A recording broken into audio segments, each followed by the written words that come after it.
त्रिदलं त्रिगुणाकारं त्रिनेत्रं च त्रियायुधं त्रिजन्म पापसंहारं एकबिल्वं शिवार्पणम् त्रिशाखैः बिल्वपत्रैश्च अच्छिद्रैः कोमलैः शुभैः तव पूजां करिष्यामि एकबिल्वं शिवार्पणम् कोटिकन्या महादानं तिलपर्वतकोटयः काञ्चनं शैलदानेन एकबिल्वं शिवार्पणम्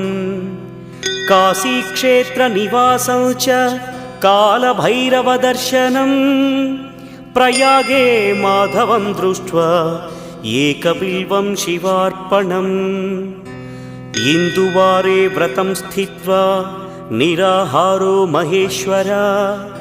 नक्तं हौष्यामि देवेश एकबिल्वम्